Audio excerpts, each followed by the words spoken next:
to the bold analysis. It is very suspect on Kenya Kwanza to steer away the conversation about the 17 billion oil deal that is putting Njeri in fight with the state and turning it into a scheme to characterize other leaders, and rather just to drag opposition forces, opposition leaders into it. And I want us to listen to Malala, because there is one point we can agree on the ownership of the oil. Of course, Anne is in it, whether she's the owner or she's a broker, but she's in it. And if the owner of that oil was someone on the Azimio la Umoja side, Kenya Kwanza has all the state machineries at their disposal, and they would have given us the real people, the real face behind that oil. And so Malala should not lie to this country like what he's saying in the soundbite. Ati kuna mama anaitwa Sudi Njeri amepoteza mafuta ya 17 billion. Mlisikia maneno? Na hiyo yote ni propaganda ya kujaribu kuharibia serikali yetu jina. Huyo Njeri, swali ambayo inafaa tuulize Njeri, biashara yake ya Kenya hapa iko wapi? Enye alifanya biashara akatengeneza 17 billion na akaweka kwa bank gani, na akachukua hiyo pesa alituma siku gani kule kununua mafuta? Hakuna traces yoyote. Huyo Njeri mwenyewe hana hata kiosk na ako na 17 billion. Na mumeona vile hiyo mambo imetokea, mambo ya Njeri, ndio Raila ameanza kuongea maneno ya mafuta. Mumeona vile mambo ya Njeri imetokea, ndio mara ya kwanza Uhuru Kenyatta ameamuka akajua kuna kanisa kule Ukambani. Kwa nini? Kwa sababu wakati tulikuwa tunaenda kura mlisikia kwamba kuna 16.9 billion shillings ilipotea. Si mnakumbuka? Hiyo pesa walitoa kwa madola wakapeleka kwa kampuni zao kule nje. Sasa wameenda wamechukua hiyo pesa kule nje 17 billion wakanunua mafuta ikuje kwa njia ya Njeri, ndio hiyo pesa irudi hapa Kenya. So Uhuru Kenyatta and Raila Odinga, we already know your interest in that scandal. So wameanza kutisha rais, ndio rais akubali mafuta yao hiyo ingie. Hiyo mafuta ikiingia, wagawane pesa zao zile ambazo walikuwa wamepora Kenya, 16.9 billion Kenya shillings, yenye walitoa within 24 minutes. Mnakumbuka hiyo kitu? Sasa ndio hizi zinarudi Kenya. Sasa sisi si wajinga kama serikali. Ndio unaona vile tumefinya Njeri, Uhuru Kenyatta ameamka haraka amekuja. So Uhuru Kenyatta and Raila Odinga, you must declare your interests in this fuel scandal. Tangu lini Raila Odinga wewe unaanza kusema ati kampuni fulani ipewe tenda, kampuni fulani ipewe tenda? That is not your work. That is not the work of opposition. As government, kama serikali imesema ni government to government business na imeteua kampuni 3, respect the decision of government. The contracts are in parliament. Unaweza enda kwa parliament uangalie contracts zile ambazo serikali imepeana. Na Saudi Arabia nao kama government pia nao wameteua kampuni ambazo zitafanya kazi na kampuni yetu. So tafadhali Raila Odinga, wewe concentrate na biashara yako ya gas. Ile gas. Najua Raila alikasirika kwa sababu wakati tuliingia tulipata yeye na Uhuru walikuwa wamepandisha bei ya gas. Walikuwa wamepandisha bei ya gas, hii ndogo ilikuwa karibu 3000 shillings. Unakumbuka? Na ni kwa sababu yeye peke yake ndio ana produce gas. Yeye ndio anafanya biashara ya gas Kenya nzima. So vile rais aliingia akafungulia kampuni zingine zifanye gas sasa imerudi, bei ya gas imerudi chini. Hiyo ndio hasira ambayo Raila Odinga ako nayo. So Raila Odinga accept this competition. The era of monopoly, business monopoly in this country iliisha. No. Even if you want to lie, at least you need to be smart. This is what the Sheng guy says, stories ajaba. Now this is what we call stories ajaba. Because, and why is it coming? He was giving that statement in the Hustler Nation, is it Hustler office, the UDA office. And as the Secretary General of the UDA party, of the ruling party, it is very clear that that was not just a roadside statement. That was a statement that might already have been choreographed, and they sat down and found out, what are we going to do?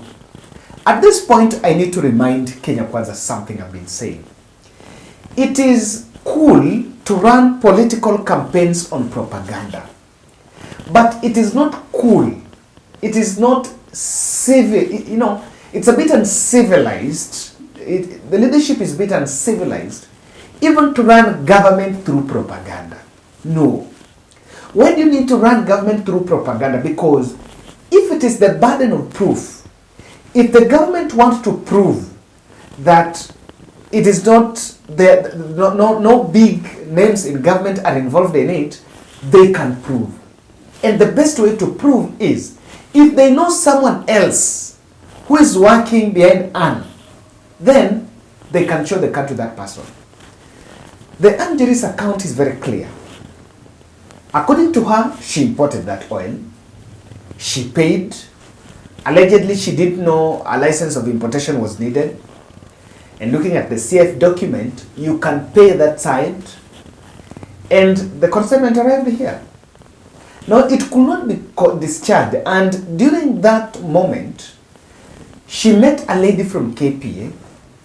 And that lady connected her, allegedly connected her to the CS in terms of energy, Chirchir. So she booked an appointment. The day she went to meet Chirchir, she found Oscar Sudi there.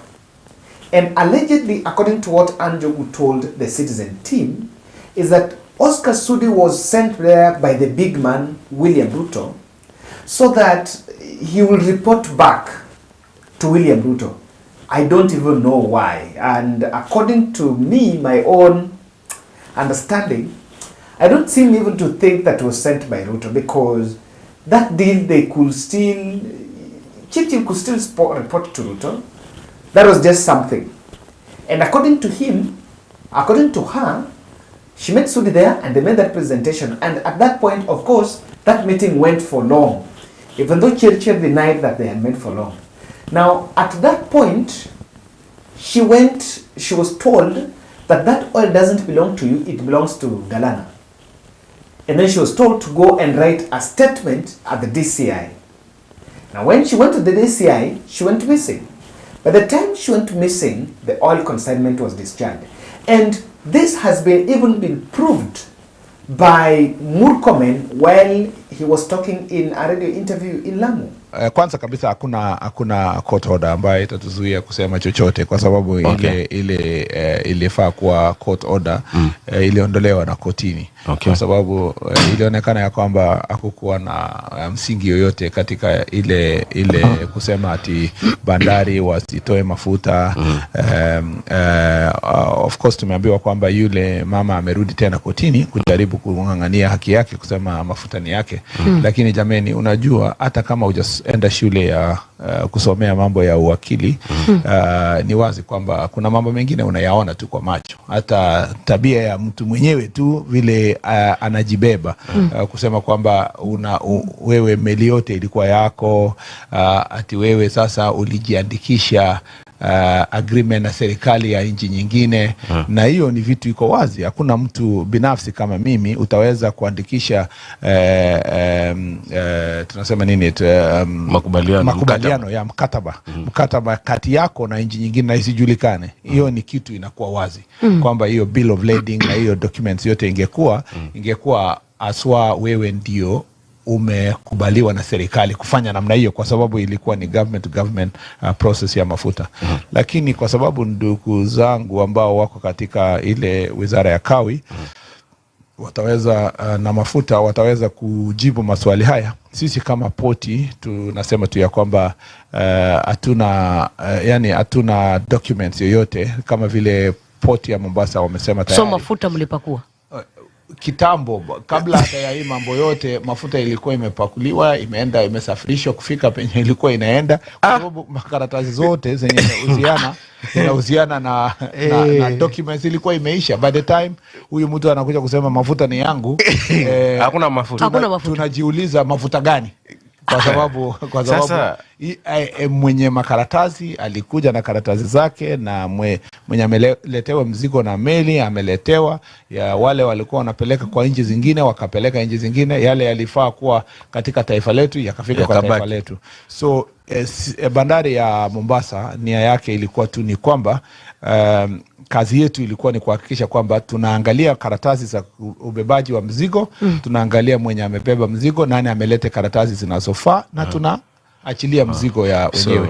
Mambo yale mengine ya kusema pengine ingekuwa yangu, pengine ni sasa, hiyo ni kati ya mwenye alikuwa anaagiza na mwenye alimtumia ama the seller kwa upande ule mwingine, muuzaji na mpokezi kwa upande. Hayo ni mambo yao. Lakini mafuta yashatumika. Sisi mafuta tunaachilia kulingana na makaratasi ambayo tumeletwa baada ya kukagua. Ukiona kwamba huyu ndio yako na karatasi zinazofaa na ameachiliwa mzigo yake. Pengine kuna mzigo ingine imepotelea baharini. Hatuwezi kupingana na mtu. Kwa hivyo lakini yalikuwa ya hiyo pesa 17 billion. Yes, kama itaenda kotini, kama mtu ataenda kotini na apate kwamba kulikuwa na mzigo nyingine ambayo imepotelea baharini, pengine hiyo 17 billion ilikuwa mzigo wa mtu mmoja. Hiyo yenye ilitumika. Hiyo haikuwa mzigo ya mtu mmoja, ilikuwa mzigo ya zingine zilifaa kufikia. Sasa alisema hapa nchini, nyingine akasema nchi nyingine. Zilikuwa zinaenda nchi za nje. Okay. So the discussion has been, who is the real owner of this? Anne Njoroge is supposed to appear in Parliament tomorrow in the Energy Committee led by Vincent Musau, so that she can shed more light on what exactly this means.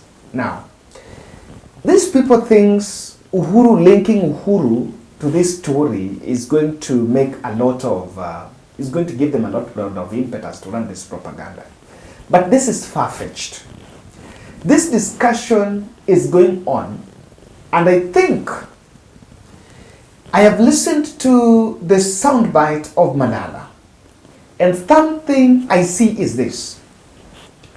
Remember this expose by Okia Omtata asking that, can government prove that the 17 billion that was withdrawn from the consolidated fund in July 13th is the money that was used to buy this oil? That question, Okia Omtata released that expose. Then yesterday, Raila Odinga supported the suspicion by Okia Omtata and also pushed for the resignation of Chirchir and Dumu. But let me tell you, as things go, there was a talk about a cabinet reshuffle. The likelihood of either of the two, someone leaving or all of them leaving or someone leaving, it's really high. So immediately Raila talked of 17 billion that was withdrawn from the consolidated fund. Mtata talked of those billions that were withdrawn from the consolidated fund. I think the Kenya Kwanza team went into panic. And then they sat down and decided, how can we counter this? And that is why I'm saying that Malala's statement is choreographed. And in fact, it's just supposed to counter the question the Okia Omtata expose. Indeed, this suspicion, I've been saying, the country just needs answers. The burden of proof does not rest with Raila Odinga or the opposition wing. The burden of proof rests with government. And the country is just asking, give us answers to these questions. You can also not continue, you're a secretary general. You guys, you are in government. You cannot also behave like other Kenyans who do not know what's going on. You guys know exactly what is going on.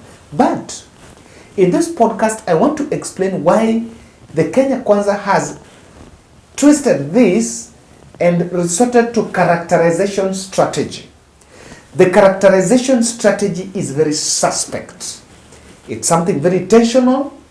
It's well choreographed to achieve some objectives. Because on this issue of fuel, it's not going to end with us anytime soon. It's going to be here with us. I have seen them asking where are the bank accounts. You know, if Anne has a bank account or doesn't have a bank account, have a company or doesn't have a company, how do the rest of us know? Who can prove? You know, Malala is asking us about the bank accounts. Can opposition know? If government knows she doesn't have a bank account with money, if the government knows her details are not, she doesn't have the money, the government can show us. The media tried their best by going to interview the mother, and really they found out that the mother was living in some very unfamiliar and unusual condition. But the government can show us. If Anne doesn't have money in her bank account, the government can show us. They can run, get court orders here, procure court orders here, and prove, the burden of proof that oil doesn't belong to that lady. But this characterization is supposed to achieve these objectives. Kindly subscribe to our channel, click the notification bell, and like this video. Now, what I am seeing, this characterization is supposed to divert the attention of the country from the giant in the house, G2G. By the way, the 17 billion between Anne and the state is a civil case between two parties, Anne and the state, and not even Anne and the state, Anne and some few characters here and there. His abductors, adductors, government officers here and there. But the real bill in the house is the G2G. And remember, Raila Odinga asked questions that the country was looking for some answers. Number one, what is G2G and why? What is G2G in G2G? What is government? What is the other government in this G2G? We've been asking. And the three companies, the Lana, Gulf, and Oryx, not paying, didn't they pay corporate tax, as Raila alluded to? Those were the questions. Why is the price of fuel going down at the international market while in the country the price is hiking? Those are the questions. And today, I just realized there is a regulatory levy, and I think Kenya Kwanza are doing a lot of things intentionally.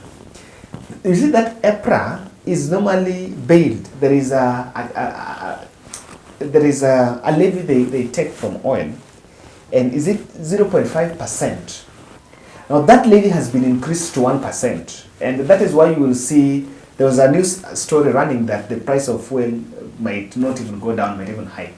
So the government increased that.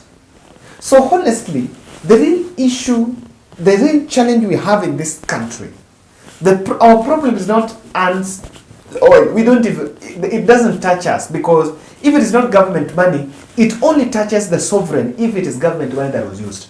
But even if someone used Anne somewhere, it's not a big deal. The real deal in the house is how G2G has failed to meet its objectives. And I think the Malala team, Anne is supposed to be in the Senate tomorrow, I think in Parliament, and Chirchir and Ndungu, CS, Treasury and Energy, have also been summoned to explain more about this G2G. And the government is simply trying to take a twist. Number two, there is an attempt to steer the conversation from the input details to individuals. And Malala knows very well that from where he's sitting, the more he says Uhuru Raila, he's whipping the emotions of the public, and there's some few gullible fellows here and there that might believe what he's saying. So he's doing it very intentional, and he's avoiding the details of who is actually the real owner. In fact, the real owner might not be Anne, but the real owner is within these circles. Because it's a protectionist strategy. Someone is calling big names because someone said Uhuru 17. In fact, it's just that. And it's simply trying to ensure that we are not talking about it. You're not talking about who is the owner, where are the details, how did she get, because she was approved by EPRA. How did she get approval to import oil out of G2G? Well, G2G, no one was supposed to import oil in the country outside that bracket. Those are the questions that have yet to be answered. And those are the questions that these guys want to divert the attention of the country from. Number 3, the 17 billion catch-up strategy. Because Okiya Omtata said that 17 billion was withdrawn from Exchequer, from the Consolidated Fund, could have been used. Someone sat down and also procured another 17 billion that could have been withdrawn. By the way, if you want to know that even if you are lying, you could be truthful. What is this 17 billion that was withdrawn before some days to general election? Because I think there have been a lot of propaganda around it. But the one that I've always had being talked about is the one that was withdrawn on the telecom deal. So apparently, I'm even wondering this way. So do someone want to tell us that Uhuru withdrew that money, and after Uhuru withdrew that money, it was used to, Uhuru's visit in Mwingi, did Uhuru go to Mwingi simply because of this oil deal was coming out? And so, if Anne is talking about it, how does Uhuru benefit? Okay, fine. If the 17 billion deal, that oil belongs to Uhuru Kenyatta as the rogue UDSG saying. So how does Uhuru benefit from that, from Anne talking? Even if you want to lie, man. And you guys want to run government propaganda, surely. The good senator, that one. Hapa umegonga inye. That, I think this is below you. Yeah, as much as you work as this one no. Now, someone want to detonate renegade push to eject Chirchir and Ndumu, and it's just part of the protection. Because the more Raila is pushing for Ndumu and Chirchir to leave, he's not alone in it. Chirchir is on board in Bomet. And I don't even think the Ndumu, who is not mostly going to public, would actually engage the public freely.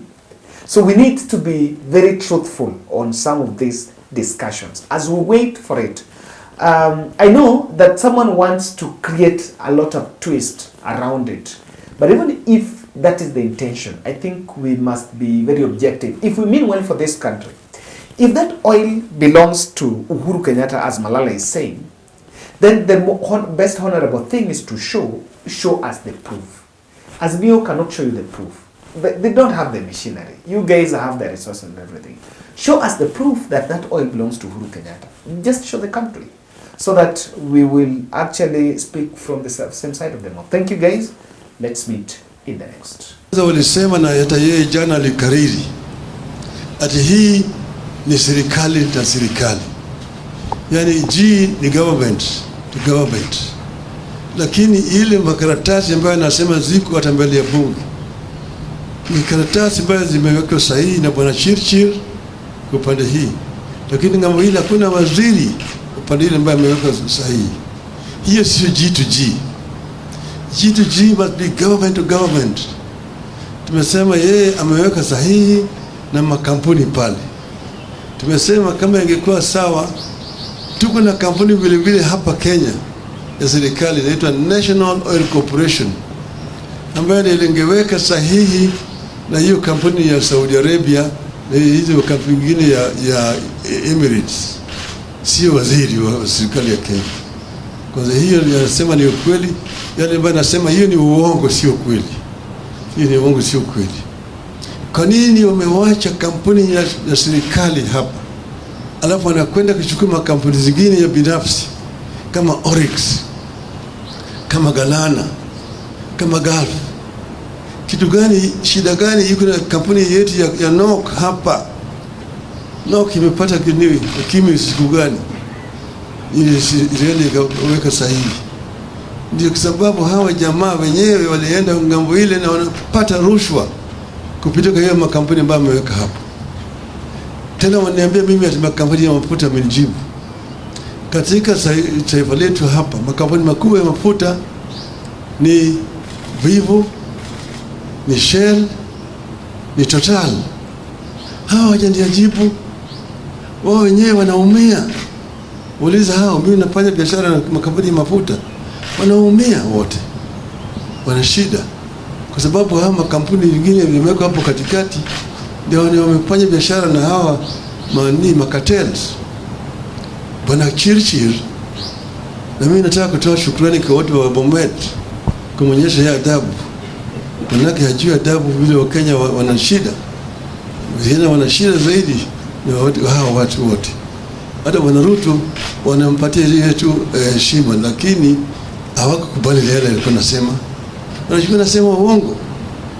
Haitakikani mtu ambaye anajiita rais awe kila mara akitoka na usimamo namna hii anasema uongo. Sema ukweli.